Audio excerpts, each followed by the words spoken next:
Welcome to part 2. In this video, I'm going to be showing you exactly how to put together this necklace step by step. In part 1, I showed you guys how to connect this pearl. If you want to see how I got up till this point, be sure to check out part 1 of this video. Begin by cutting your chain with the heavy duty cutter. Place the tip of the cutter into the open link of the chain. Press down.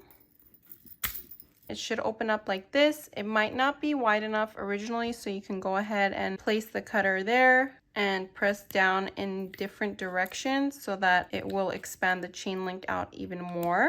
You should then be able to slide the chain link off. It is a double link curb chain. We're gonna have to go ahead and repeat the same thing to the second link.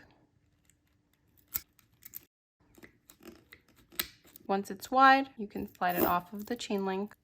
Next, open up the carabiner and slide your chain link onto the carabiner and close it up.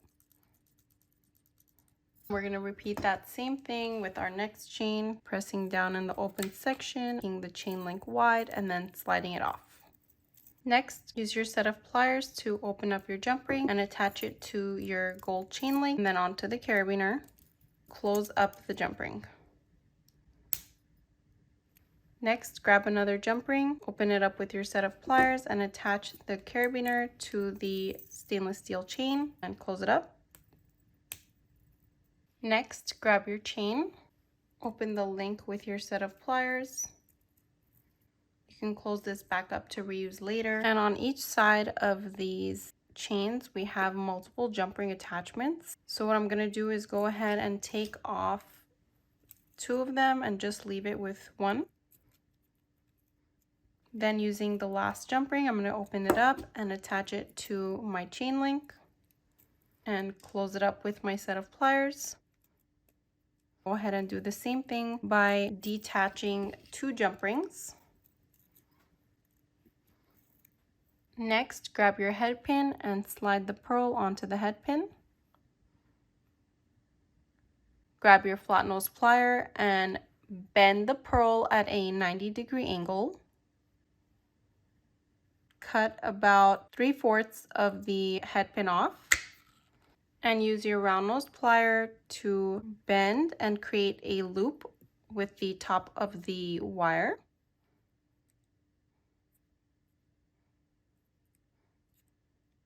But don't close it off just yet. Go ahead and attach it to one side of the oval link and use your plier to close the eye pin shut. I like to go back with a flat plier and ensure that the pin is fully closed off on the bottom. Now go ahead and repeat the same thing to all the pearls. Once all the pearls are attached to the chain, all that's left to do is add an attachment here in the back. Use your set of pliers to open up your jump ring, attach it to the chain, and attach it to the end of the clasp, and use your plier to close up the jump ring. I'm using another jump ring that doesn't originally come on the chain to attach it to the clasp because the one on the chain is not large enough to fit onto the clasp. Attach it to both sides and use your jump ring to close it up.